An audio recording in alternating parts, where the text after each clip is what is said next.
आइए कुछ इंपॉर्टेंट सवाल जो वर्ग और आयत पर हैं जो रेलवे ग्रुप डी में पूछे गए थे, जिन्हें जानना जरूरी है, जिसमें थोड़ी सी टिपिकलिटी है इन सवालों में।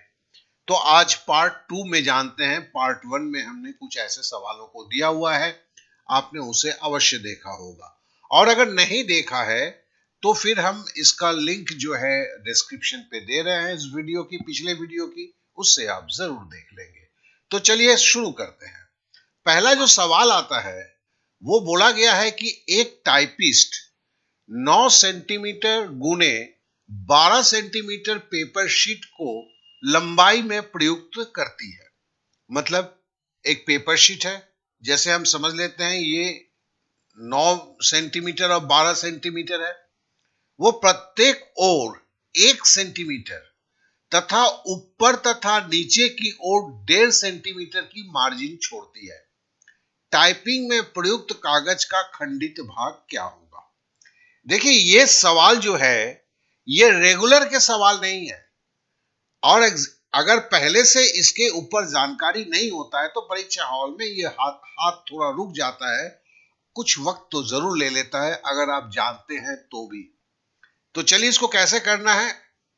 तो हमने इसको देखो, सबसे पहले जो है हम मान लेते हैं कि ये 9 सेंटीमीटर चौड़ा है, 12 सेंटीमीटर लंबा एक कागज है, और टाइपिंग जो करेगा वो बोलता है कि दोनों छोर से 1 सेंटीमीटर छोड़ता है, ऊपर और नीचे से 1.5 सेंटीमीटर छोड़ता है। तो कहने का मतलब अगर मैं बोलूं कि ये 9 सेंटीमीटर है तो टाइपिंग कितना में करता है? 1 सेंटीमीटर इधर छोड़ दिया, 1 सेंटीमीटर इधर छोड़ दिया, तो 2 सेंटीमीटर छोड़ दिया, तो मैंने लिखा 9 - 2। उसी तरह अगर 12 सेंटीमीटर ये लंबा है, जैसे पेपर बोला हुआ है लंबाई में, मतलब ऐसे रखा हुआ है, तो 1.5 सेंटीमीटर ये ऊपर छोड़ रहा है, 1.5 सेंटीमीटर नीचे छोड़ रहा है, तो 1.5 और 1.5 3 सेंटीमीटर, तो 12 - 3। तो 9 - 2 क्यों हुआ? इधर 1 सेंटीमीटर छोड़ा, इधर 1 सेंटीमीटर छोड़ा, और क्षेत्रफल क्या होता है? 9 × 12। तो बोलता है कितना भाग।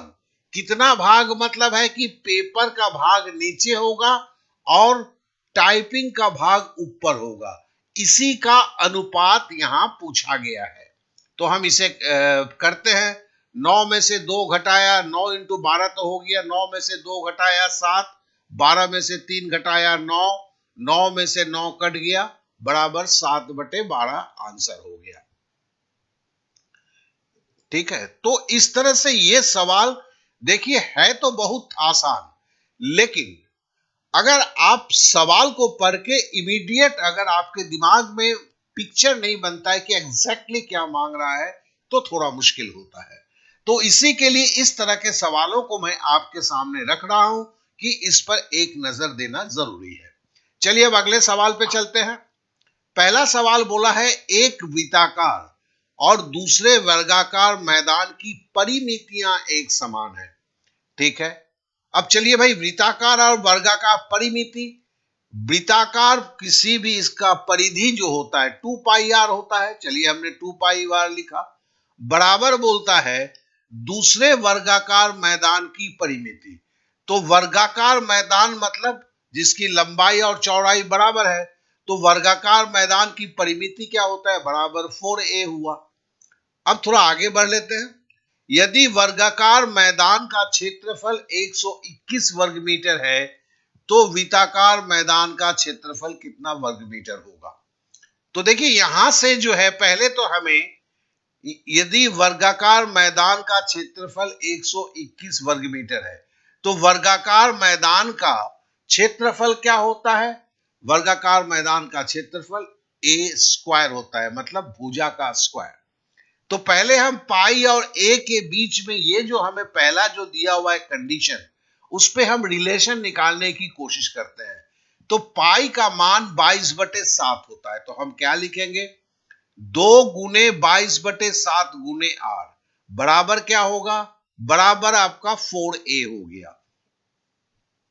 नेचुरली देखिए, अब अगर मेरे को आर और ए में संपर्क निकालना है, तो आर को रखकर 22/7 को भी इधर ले जाएंगे, 2 को भी इधर ले जाएंगे, तो किस तरह का मामला होगा, आर बराबर होगा, ठीक है ना।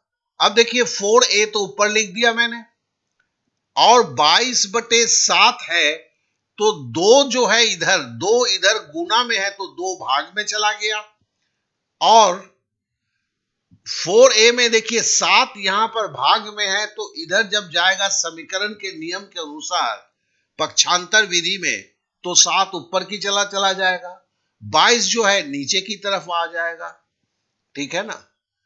तो हमने यहां से 2 से 4 को काटा, 2 हुआ, 2 से 22 को काटा, 11 हुआ, तो आर बराबर जो है 7/11 हो गया, 7a/11। देखो आर और ए में ये संपर्क मुझे निकला। यहां से आगे हम नहीं बढ़ सकते हैं, क्योंकि ना मुझे आर का मान पता है, ना मुझे ए का मान पता है, और मुझे वृत्ताकार मैदान का क्षेत्रफल निकालना है। तो किसी भी वृत्ताकार मैदान का क्षेत्रफल क्या होता है, पाई आर स्क्वायर होता है। अब आर का मान बिना जाने हुए हम आगे बढ़ नहीं सकते हैं, और आर के मान को निकालने के लिए ए का हिसाब दिया हुआ है। यदि वर्गाकार मैदान का क्षेत्रफल 121 वर्ग मीटर है, तो देखो ए तो भुजा था ना, इस वर्गाकार मैदान की परिमिति मतलब ए भुजा था, तो हम इसको ऐसे बोल सकते हैं कि ए स्क्वायर बराबर जो है, ये दिया हुआ है मुझे 121, ये बताया हुआ है। तो हम अगर दोनों तरफ वर्गमूल खींच देते हैं, तो जैसे ए स्क्वायर को हमने वर्गमूल निकाला, बराबर होगा 121 का वर्गमूल, तो ए स्क्वायर का वर्गमूल करेंगे तो क्या होगा, ए होगा, 121 का वर्गमूल करेंगे तो 11 होगा। अब देखो मेरे पास जो है ए का मान निकल गया है, और आर का मान अभी मुझे चाहिए, क्योंकि वृत्ताकार मैदान का क्षेत्रफल पाई आर स्क्वायर होता है। इसके लिए जो है मुझे ये ए का मान, हमें आर का मान चाहिए। आर का मान जो है 7a/11 है, तो आर बराबर हम लिख सकते हैं। अब हमारे पास तो ए का मान आ गया है, तो हमने पहले 7/12 को लिख दिया, ठीक है ना, 11 को लिख दिया। अब ए का मान है गुना 11, तो मतलब 7a था, ए मतलब ये 11 हो गया, तो 11 कट गया, तो आर बराबर 7 हो गया। अब देखो आर का मान मुझे मिल गया है, और किसी वृत्ताकार मैदान का क्षेत्रफल जो होता है, वो फॉर्मूला क्या है, वो फॉर्मूला है पाई आर स्क्वायर, और पाई का मान क्या होता है, 22/7, आर स्क्वायर मतलब 7 × 7। अब देखो एक 7 से एक 7 कट गया, तो 22 को 7 से गुना करना है, तो क्या होगा, 7 दूनी 14 का 4 हाथ में रहा, 1 7 दूनी 14 और 1 15 बराबर 154। तो इस तरह से हमें जो है 154 वर्ग मीटर जो है, ये हमें वृत्ताकार मैदान का क्षेत्रफल निकल गया। आशा करता हूं कि इस तरह के सवाल को भी, जहां पर संपर्क दिया हुआ है वृत्ताकार और वर्गाकार मैदान की परिमितियां में, उससे कैसे निकाला जाता है, आप अच्छी तरह समझ चुके होंगे। चलिए अब अगले सवाल पे चलते हैं। बोला गया है 15 मीटर लंबा और 4 मीटर चौड़ा एक कमरा है, जिसकी ऊंचाई 3 मीटर है। देखिए दीवार जो है, कोई कमरे में दो दीवार, लंबा दीवार क्या है 15 मीटर, और दीवार क्या, दो दीवार होंगे ना आमने सामने के, फिर 4 मीटर चौड़ा मतलब 4 मीटर चौड़ा के दो दीवार होंगे, क्योंकि कमरा के अंदर में तो 4 दीवार होता है, और ऊंचाई उसकी 3 मीटर है। इसमें एक दरवाजा है जो 1 मीटर चौड़ा और 2.5 मीटर ऊंचा है। इस कमरे को और छत को अंदर से रंग लगाना है, तो रंगाई क्षेत्र का वर्ग मीटर बताएं। तो देखिए रंगाई क्षेत्र का वर्ग मीटर, रंगाई क्षेत्र अगर बोलेंगे तो हमें क्या करना होगा, कमरे के दीवार पर तो वो लगाएगा, तो कमरे के दीवार का क्षेत्रफल माइनस होगा दरवाजा का क्षेत्रफल, क्या कि दरवाजा में तो वो मतलब जैसे चूना पोत रहा है, तो दरवाजे पे तो चूना नहीं पोतेगा ना, तो कमरे के चारों दीवारों का क्षेत्रफल, चूंकि कमरे में खिड़की नहीं है, दरवाजा है, तो दरवाजे के क्षेत्रफल को हटाना होगा और छत को भी रखेगा तो छत का क्षेत्रफल होगा।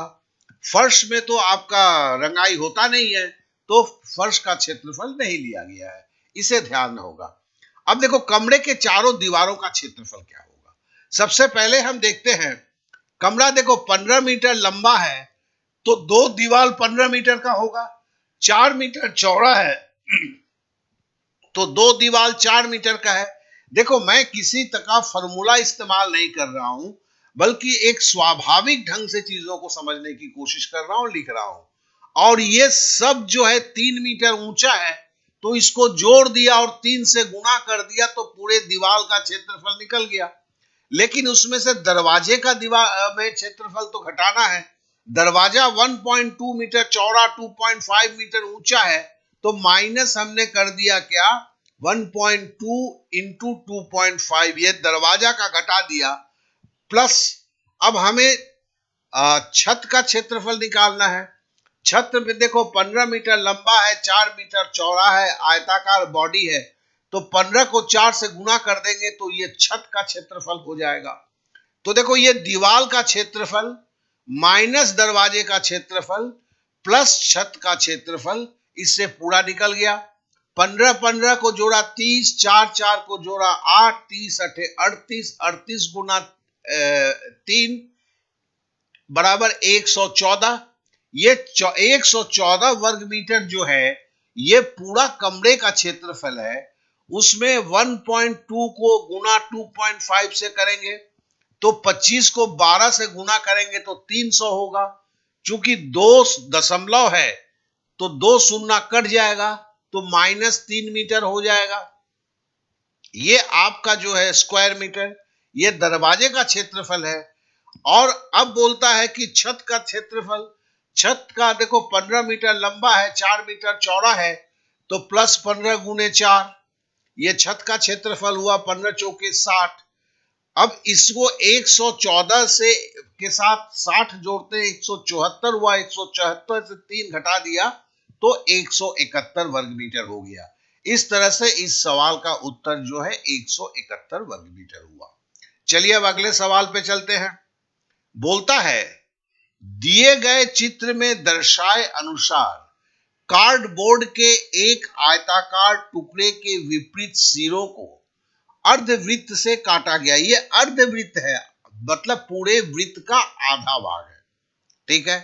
कार्डबोर्ड में प्रदर्शित छायांकित भाग का क्षेत्रफल क्या होगा। ये काला जो पोर्शन है, छायांकित पोर्शन है, इसका क्षेत्रफल बोला हुआ है। और देखो ये है, तो मैं अगर देखता हूं तो मैं इसे बिना किए ही, अब ऐसे इस तरह के सवाल को थोड़ा सा आप समझ लेंगे तो बिना किए कुछ भी आप टिक मार सकते हैं। तो देखो ये मैंने देखा ये जो है 2x है, ठीक है ना। ये क्या है, अगर ये गोल होता तो ये क्या होता, व्यास होता। व्यास का आधा त्रिज्या होगा, त्रिज्या मतलब x होगा, ठीक है ना। हमने यहां जब गुना किया 10x² माइनस पाई x², और यहां जब गुना कर रहा हूं 10x² माइनस 2πx², हमें खाली यहां इन दोनों में अंतर यही दिख रहा है कि इधर 2 है इधर 2 नहीं है, तो मुझे समझ में आ गया आंसर 2 ही होगा, ठीक है ना। मैं और यहां तो x² है ही नहीं है तो मैंने इस पे ध्यान ही नहीं दिया, तो मैंने इतना करके छोड़ दिया। क्यों किया, मैंने कोई सवाल का हल बिना निकाले इसे कर दिया, क्यों किया। चलिए इसके जवाब को अब समझते हैं। देखो कार्डबोर्ड अगर ये कटा हुआ नहीं होता तो ये 5x लंबा था, 2x चौड़ा था, तो ये क्षेत्रफल होता। माइनस क्या कि ये अर्धगोला है, ये अर्धगोला है, दोनों अर्ध मतलब वृत्त को अगर आप जोड़ देंगे तो संपूर्ण वृत्त हो जाएगा। संपूर्ण वृत्त अगर होगा तो ये 2x अगर व्यास है तो 2x बटे 2 मतलब x, और पाई x² इस वृत्त का क्षेत्रफल होगा, उतना घटाना है। तो ये 10x² minus x² into pi, अब x² को लेंगे तो 10 माइनस पाई होगा। अब ये तो आपने सवाल को किया, यहां देखे बिना देखे कैसे हमने इसको मार दिया। हम जानते हैं कि वृत्त का क्षेत्रफल जो है वो पाई एक्स स्क्वायर होता है, और यहां पर अगर मेरे को क्षेत्रफल को घटाना है तो पाई एक्स स्क्वायर ही होगा। 2 पाई एक्स स्क्वायर होने का कोई चांस नहीं है। इसके लिए इसको बिना किए हुए हमने टिक मार दिया। तो इस तरह अगर इस तरह के सवाल को पहचानने का थोड़ा सा आप कर लेंगे तो देखेंगे कि बहुत ही आसान होता है, बिना किए ही इसमें टिक मार करके आप चले जा सकते हैं। चलिए एक और सवाल को लेते हैं। बोलता है एक आयत की लंबाई उसके चौड़ाई से 2 सेंटीमीटर अधिक है और उसकी परिसीमा 44 सेंटीमीटर है, तो आयत का क्षेत्रफल क्या होगा। अब देखिए, जो लोग सूत्र को याद करते हैं लेकिन सूत्र के साथ ये कैसे निकाला गया है उस पर ज्यादा ध्यान नहीं देते हैं, तो सूत्र के अनुसार ये लंबा हो जाता है ये चीजें। देखो भाई, इसकी अगर बोला है लंबाई और चौड़ाई, आयत तो लंबाई और चौड़ाई होगा 2 सेंटीमीटर अधिक है। परिसीमा मतलब है आयत की चारों भुजाओं का योगफल, ठीक है ना। तो देखो, और हम जानते हैं कि आयत में क्या होगा, 2 लंबाई होगा। जैसे समझ लो ना, ये तुम्हारा स्क्रीन जो देख रहे हो ये भी आयत है, ये 2 लंबाई है, ठीक है ना। और इधर से यहां ऊपर और नीचे इसको तुम 2 चौड़ाई बोल सकते हो।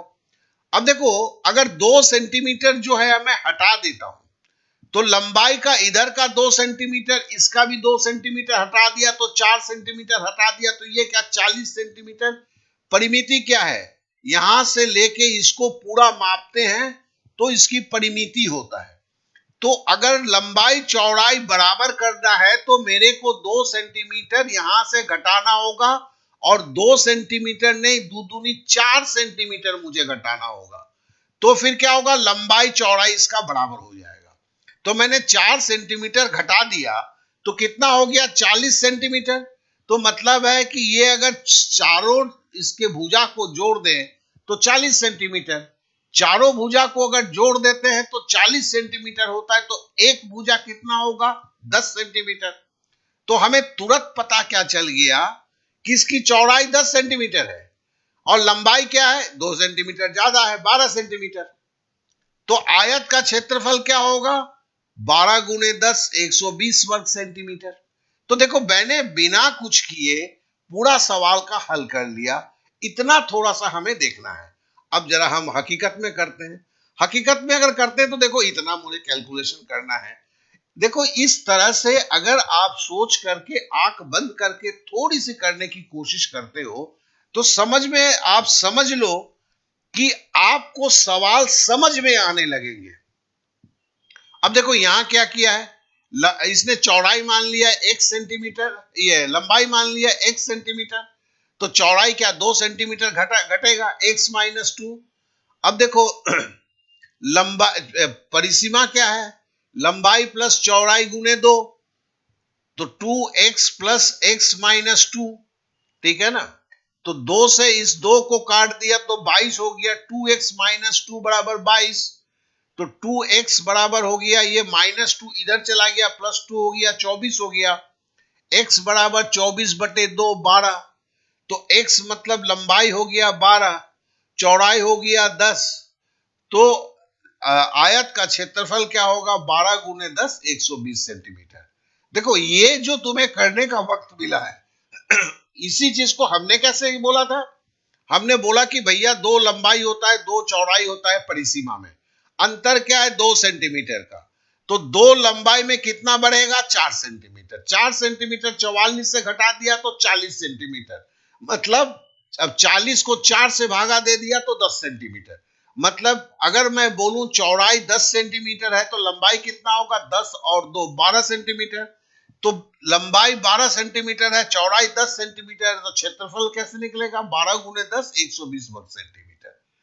तो मैंने इसी चीज को बोला और इस चीज को किया। तो ये बोलना कितना आसान है, अगर आप भी थोड़ी सी कोशिश इस तरह के सवालों में करते हो तो देखोगे कि बड़ी आसानी से चीजें जो है, बाद के कॉम्प्लेक्स सवाल भी आपको समझ में आने लगेंगे। चलिए अब अगले एक सवाल पे आते हैं। बोलता है 50 मीटर लंबे और 42 मीटर चौड़े एक आयताकार क्षेत्र में एक आयताकार मैदान है जिसके चारों अंदर की तरफ, ध्यान देंगे ये लिखा हुआ है अंदर की तरफ, बजरी युक्त एक समान चौड़ाई का रास्ता है। यदि रास्ते का चौड़ाई 6 मीटर है तो रास्ते का क्षेत्रफल क्या होगा। देखो मैं जो करता हूं किताबों में अभी मैक्सिमम वही पुराना तरीका चलता है। तो देखो हमने क्या किया, देखो ये 6 मीटर दोनों तरफ का रास्ता है ना, क्या है कि चारों तरफ रास्ता है तो चौड़ाई में भी 6 मीटर दोनों तरफ रास्ता होगा, लंबाई में भी दो तरफ होगा, तो मतलब 6 दूनी 12 होगा। तो हमने क्या किया, 12 को 50 से गुणा किया तो 50 गुणे 12 लिख दिया 600। हम समझाऊंगा अभी कैसे मैं किया।